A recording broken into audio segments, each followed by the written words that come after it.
आज हम बाबा के गुरुकुल में क्लास 6 एनसीईआरटी हिंदी वसंत के चैप्टर 15 यानी 15 नौकर निबंध को पढ़ेंगे। ठीक है, तो शुरू करते हैं। आश्रम में गांधी कई ऐसे काम भी करते थे जिन्हें आमतौर पर नौकर चाकर करते हैं। जिस जमाने में वह बैरिस्ट्री से हजारों रुपए कमाते थे, उस समय भी वे प्रतिदिन सुबह अपने हाथ से चक्की का आटा पीसा करते थे। चक्की चलाने में कस्तूरबा और उनके लड़के भी हाथ बटाते थे। इस प्रकार घर में रोटी बनाने के लिए महीन या मोटा आटा वे खुद पीस लेते थे। साबरमती आश्रम में भी गांधी ने पिसाई का काम जारी रखा। वह चक्की को ठीक करने में कभी कभी घंटों मेहनत करते थे। एक बार एक कार्यकर्ता ने कहा कि आश्रम में आटा कम पड़ गया है। आटा पिसवाने में हाथ बटाने के लिए गांधी फौरन उठकर खड़े हो गए। गेहूं पीसने से पहले उसे बीनकर साफ करने पर वह जोर देते थे।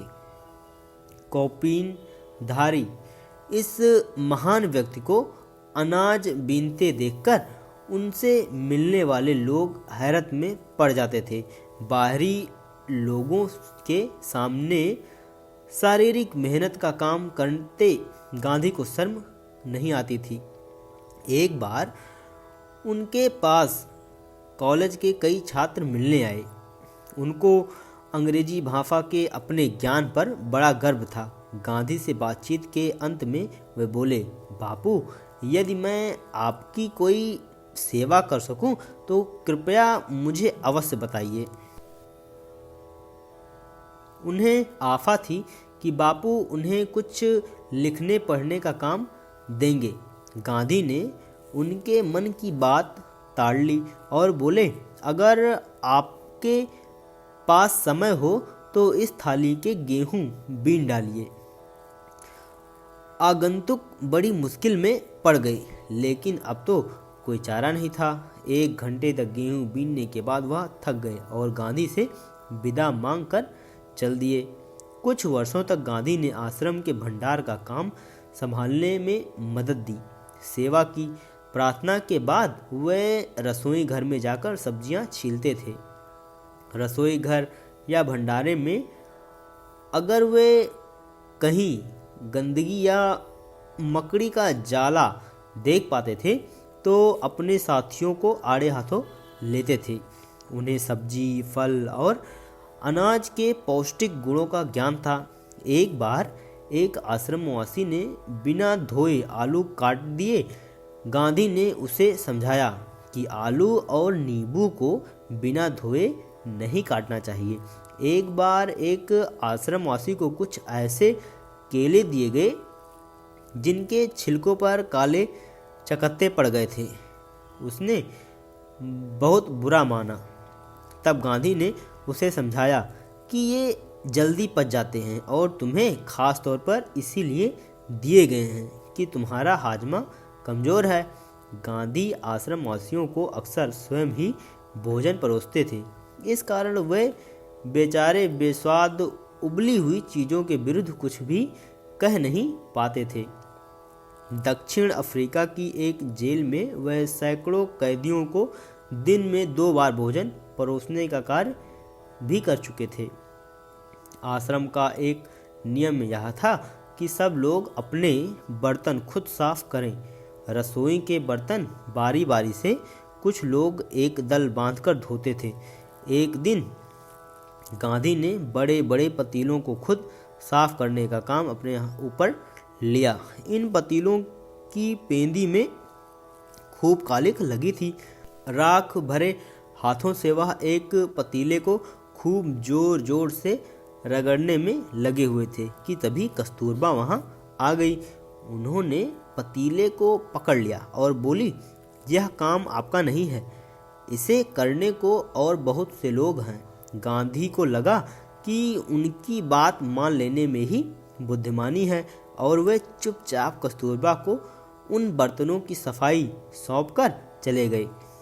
बर्तन एकदम चमकते न हों तब तक गांधी को संतोष नहीं होता था। एक बार जेल में उनको जो मददगार दिया गया था उसके काम से असंतुष्ट होकर उन्होंने बताया था कि वे खुद कैसे लोहे के बर्तन को भी मांजकर चांदी सा चमका सकते थे। जब आश्रम का निर्माण हो रहा था उस समय वहां आने वाले कुछ मेहमानों को तंबुओं में सोना पड़ता था। एक नवागत को पता नहीं था कि अपना बिस्तर कहाँ रखना चाहिए, इसलिए उसने बिस्तर को लपेटकर रख दिया और यह पता लगाने चला गया कि उसे कहाँ रखना है। लौटते समय उसने देखा कि गांधी खुद उसका बिस्तर कंधे पर उठाकर रखने चले जा रहे हैं। आश्रम के लिए बाहर बने कुएं से पानी खींचने का काम भी वे रोज करते थे। एक दिन गांधी कुछ अस्वस्थ थे और चक्की पर आटा पीसने के काम में हिस्सा बटा चुके थे। उनके एक साथी ने उन्हें थकावट से बचाने के लिए अन्य आश्रमवासियों की सहायता से सभी बड़े छोटे बर्तनों में पानी भर डाला। गांधी को यह बात पसंद नहीं आई, मन में कुछ ठेस भी लगा। उन्होंने बच्चों के नहाने का एक टब उठा लिया और कुएं से उसमें पानी भरकर टब को सिर पर उठाकर आश्रम में ले आए। बेचारे कार्यकर्ता को बहुत पछतावा हुआ। शरीर से जब तक बिल्कुल लाचारी ना हो तब तक गांधी को यह बात बिल्कुल पसंद नहीं थी कि महात्मा या बूढ़े होने के कारण उनको अपने हिस्से का दैनिक शारीरिक श्रम ना करना पड़े। उनमें हर प्रकार का काम करने की अद्भुत क्षमता और शक्ति थी। वह थकान का नाम भी नहीं जानते थे। दक्षिण अफ्रीका में बोआर युद्ध के दौरान उन्होंने घायलों को स्ट्रेचर पर लादकर एक एक दिन में 25-25 मील तक ढोया था। वह मीलों पैदल चल सकते थे। दक्षिण अफ्रीका में जब वे टॉलस्टॉय बाड़ी में रहते थे तब पास के शहर में कोई काम होने पर दिन में अक्सर 42 मील तक पैदल चलते थे। इसके लिए वे घर में बना कुछ नाश्ता साथ लेकर सुबह 2 बजे ही निकल पड़ते थे। शहर में खरीदारी करते और शाम होते होते वापस फार्म पर लौट आते थे। उनके अन्य साथी भी इनके इस उदाहरण का खुशी खुशी अनुकरण करते थे।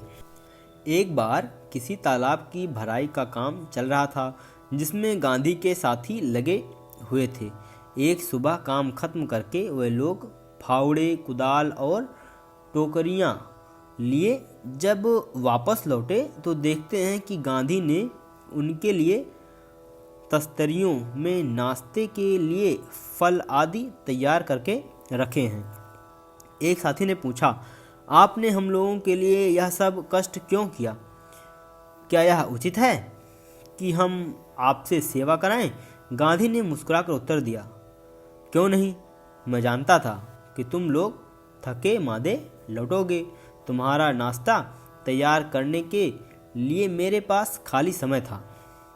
दक्षिण अफ्रीका में रहने वाले भारतीयों के जाने माने नेता के रूप में गांधी भारतीय प्रवासियों की मांग को ब्रिटिश सरकार के सामने रखने के लिए एक बार लंदन गए। वहां भारतीय छात्रों ने एक शाकाहारी भोज में निमंत्रित किया। छात्रों ने इस अवसर के लिए स्वयं ही शाकाहारी भोजन तैयार करने का निश्चय किया था। तीसरे पहर 2 बजे एक दुबला पतला और छरहरा आदमी आकर उसमें शामिल हो गया और तस्तरियां धोने, सब्जी साफ करने और अन्य छुटपुट काम करने में उनकी मदद करने लगा। बाद में छात्रों का नेता वहां आया तो क्या देखता है कि वह दुबला पतला आदमी और कोई नहीं, उस शाम को भोज में निमंत्रित उनके सम्मानित अतिथि गांधी थे।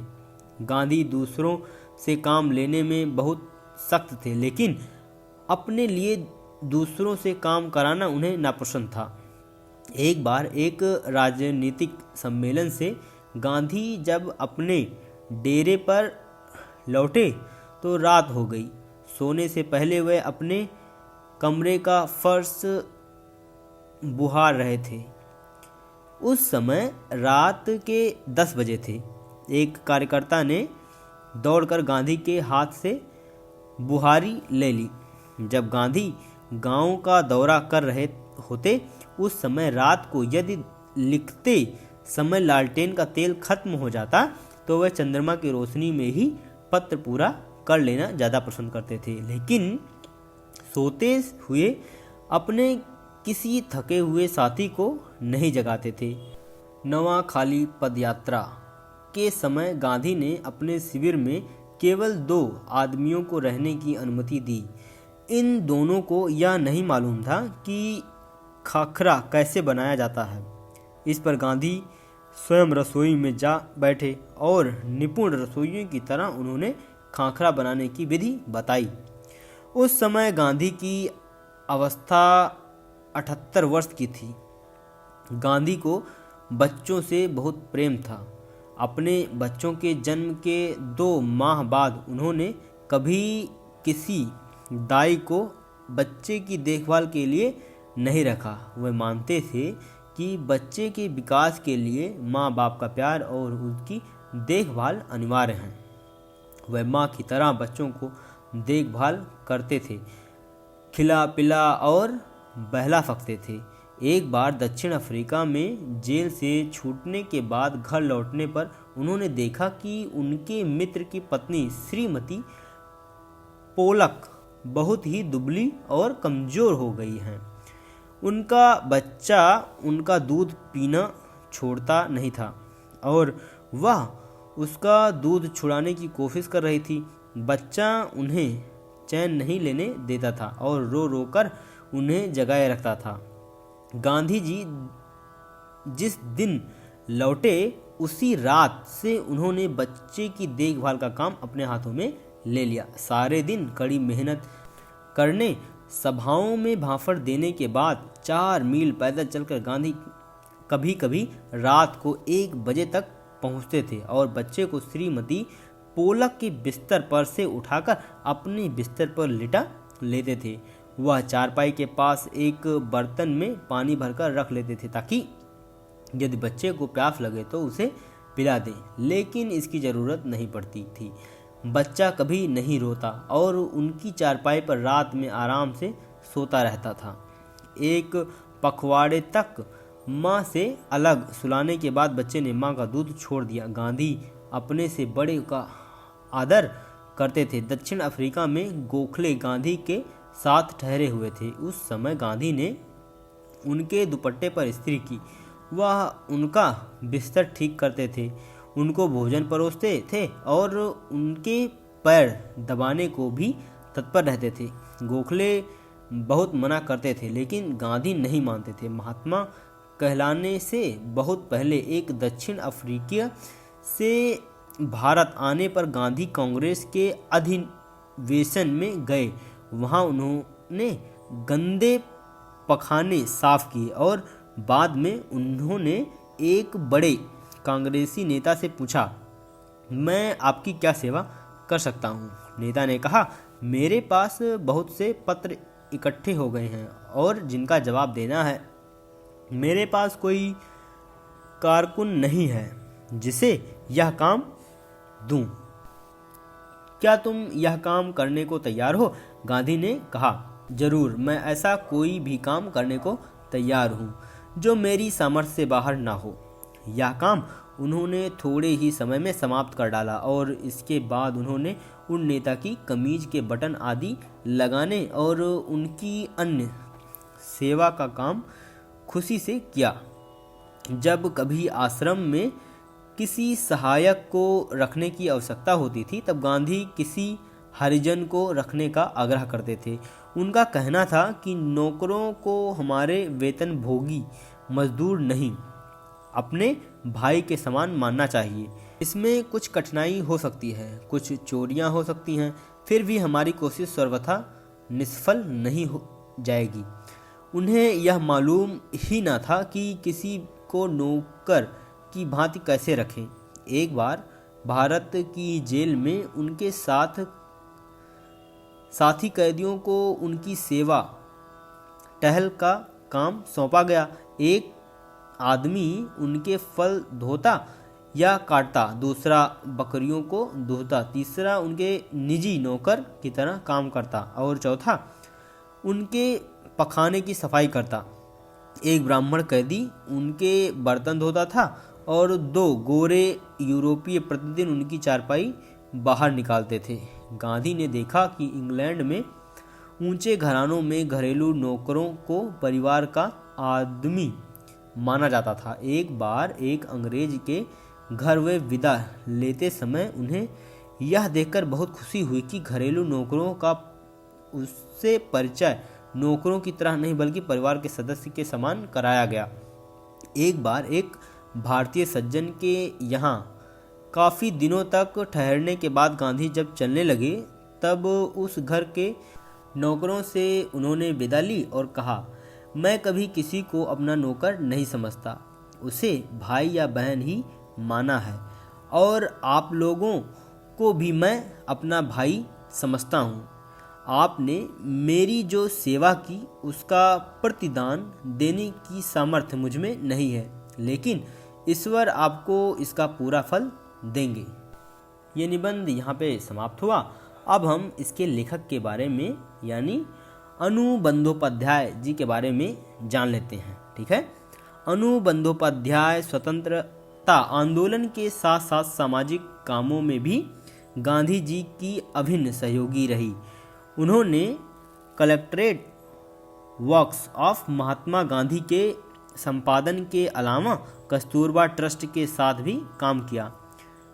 बहुरूप गांधी में लेखिका ने गांधी जी की दिनचर्या के उन कार्यों को रोचकता से लिखा है जिन्हें गांधी खुशी से करते थे। गांधी जी केवल राष्ट्रपिता और स्वाधीनता के निर्माता ही नहीं थे, उनके जीवन के हर प्रसंग से सीखा जा सकता है। ठीक है, तो अब हम इसके प्रश्न अभ्यास को देख लेते हैं और इसका जो पहला प्रश्न है, आश्रम में कॉलेज के छात्रों से गांधी जी ने कौन सा काम करवाया और क्यों। ठीक है, तो जैसा कि हमने चैप्टर में पढ़ा, आश्रम में गांधी जी ने कॉलेज के छात्रों से गेहूं बीनने का काम करवाया, मतलब गेहूं से जो कंकड़ थे उसको बीनने का काम करवाया। उन छात्रों को अंग्रेजी भाषा के ज्ञान पर बड़ा गर्व था। गांधी जी उनके इस अहंकार को तोड़ना चाहते थे। वह यह शिक्षा देना चाहते थे कि अधिक पढ़ लेने पर भी हमें छोटे कार्य में संकोच नहीं करना चाहिए। ठीक है, तो दूसरा देख लेते हैं इसका प्रश्न। आश्रम में गांधी कई ऐसे काम भी करते थे जिन्हें आमतौर पर नौकर चाकर के काम माने जाते हैं। पाठ के 3 ऐसे प्रसंगों को अपने शब्दों में लिखो जो इस बात का प्रमाण हो। ठीक है, तो हमें 3 बातों को लिखना है, तो देख लेते हैं। गांधी जी आश्रम में अपने हाथ से चक्की से आटा पीसा करते थे। इतना ही नहीं, कभी कभी वह चक्की ठीक करने के लिए घंटों मेहनत करते थे। ठीक है, दूसरा देख लेते हैं। वे बर्तनों की सफाई अपने हाथों से किया करते थे। वे बर्तनों को रगड़ रगड़ कर साफ कर चमका देते थे। ठीक है, और तीसरा देख लेते हैं। वे रसोई घर में सब्जियों को धोने, छीलने, काटने का कार्य स्वयं करते थे। गांधी जी साफ सफाई का पूरा ध्यान रखते थे। तो कुछ इस प्रकार आप 3 पॉइंट लिख सकते हैं। और हम अगला देख लेते हैं, क्वेश्चन नंबर 3।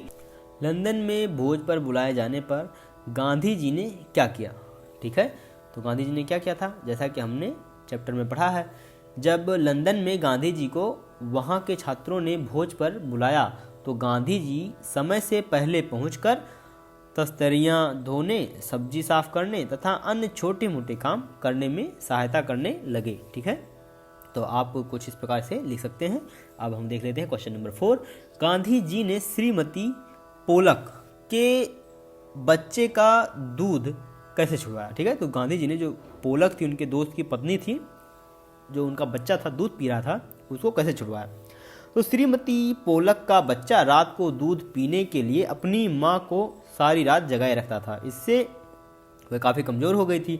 गांधी जी ने बच्चे को देखभाल का काम अपने हाथों में ले लिया। रात को देर रात को घर देर से पहुंचने पर भी श्रीमती पोलक बिस्तर से बच्चों को उठाकर अपने बिस्तर पर लिटा देते थे। ठीक है, तो पोलक के जो बिस्तर पर जब बच्चा लेटा रहता था, गांधी देर में भी पहुंचते थे तो बच्चे को उठाकर अपने पास लिटा लेते थे। ठीक है, उसे पानी पिलाने के लिए एक बर्तन में पानी भरकर भी रख लेते थे।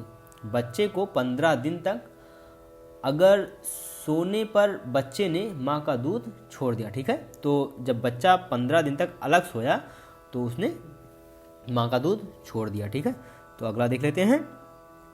5वां, आश्रम में काम करने या करवाने का कौन सा तरीका गांधी जी अपनाते थे, इसे आप पढ़ कर लिखो। ठीक है, तो आश्रम में गांधी जी स्वयं काम करते थे तथा दूसरों से काम करवाने में सख्ती बरतते थे, पर वे अपना काम किसी और से करवाना पसंद नहीं करते थे।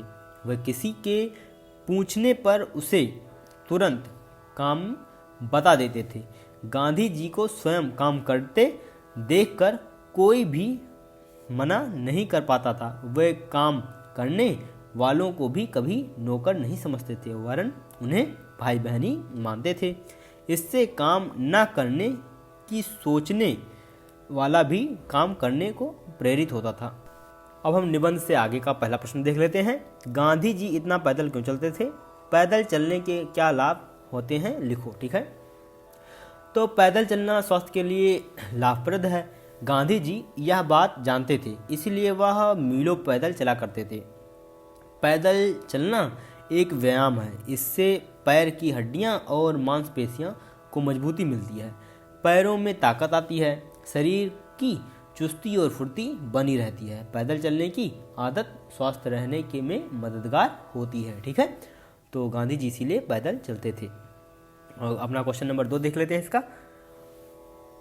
अपने घर में किन्हीं 10 कामों की सूची बनाकर लिखो और यह भी कि उन कामों को घर के कौन कौन से सदस्य अक्सर करते हैं।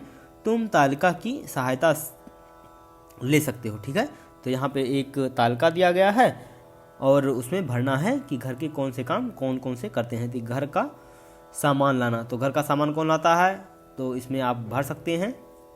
घर की सफाई कौन करता है, बिस्तर रखना, खाना बनाना या कपड़े धोने का काम कौन कौन करता है, तो इसे आप स्वयं ही भर सकते हैं। ठीक है, अब यह देखो कि कौन सबसे ज़्यादा काम करता है और कौन सबसे कम। कामों का बराबर बंटवारा हो सके, इसके लिए तुम क्या कर सकते हो, सोचकर कक्षा में बताओ। ठीक है, तो सबसे ज़्यादा काम माँ करती है और सबसे कम काम मैं, पिता, भाई और चाचा करते हैं। ठीक है, कामों के बराबर बंटवारे के लिए सबको बराबर कामों की जिम्मेदारी दी जानी चाहिए। ठीक है, तो कुछ इस प्रकार आप भी बता सकते हैं कि क्या होना चाहिए। ठीक है, तो अनुमान और कल्पना को आप स्वयं से ही करेंगे। हम देख लेते हैं भाषा की बात का पहला प्रश्न। ठीक है, तो इसका पहले का है, पिसाई संज्ञा है। पीसना शब्द से ना निकाल देने पर पीस धातु रह जाती है। ठीक है, पीस धातु में आई प्रत्यय जोड़ने पर पिसाई। ठीक है, जब पीस धातु में आई प्रत्यय जुड़ता है तो पिसाई शब्द बनता है। किसी क्रिया में प्रत्यय जोड़कर उसे संज्ञा बनाने के बाद उसके रूप में बदलाव आ जाता है। जैसे ढोना से ढुलाई, बोना से बुआई।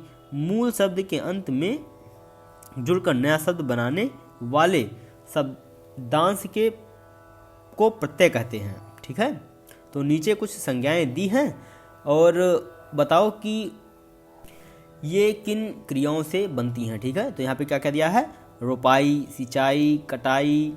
ठीक है, और कताई, रंगाई, सिलाई। ठीक है, तो देख लेते हैं। रोपाई किससे बना है, रोपाई बना है रोपना से। कटाई किससे बना है, काटना से। सिंचाई किससे बना है, सींचना से। सिलाई, सिलना।